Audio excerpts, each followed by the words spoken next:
شفتش الحظوظ انت؟ حظوظية. شفتش الحظوظ؟ صاحب يد للحلق للي من غير ودان. مالك يا خيي؟ فتحي ماله؟ فتحي يا راجل جايب حتة عربية تقولش طيارة نازلة على الأرض. يا ابوي ما تسيب الناس في حالها. يا ابوي طيارة يا راجل، طيارة. ده عارف ما تقدرش تلمح الكاوتشات بتاعتها. يا ابوي الله يسهل للناس يا ابو العم، الناس تعبانة من الشقياني. حظوظ يا راجل، دي عربية حكاية حكاية قوي. خذ ياد ياد. هي فين مالك عبد ليه؟ ده عربية فتحي واقعة نار ومفكر. مش حي ولا نار. طب روح الناس كلها ملمومة نار. روح بقول لنا حصلية. صدفة صدفة يا ابوي ده. هي الصدفة دي جابها. طب عارف عليك دي يعني دي جاب عربية. عندك حسين.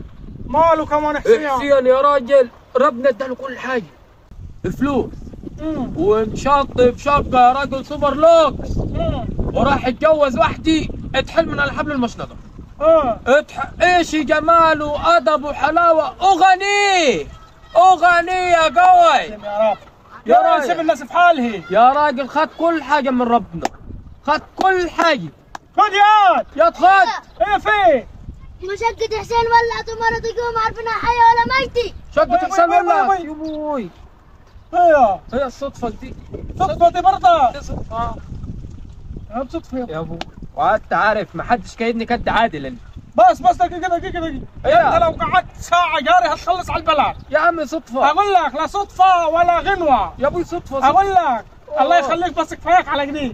كفاياك يا صاحبي. يا ابوي صدفة. يا ابوي انك صدفة فين لما انت هتدمر البلد كلها على جدنتي. حقك انت، ما انت معاك عيالك. اسكت قوم مالك؟ قوم لا مش ده حملاش الهوا هي. قوم اتكل على الله كنت بريح. روح ابي عيالك ابي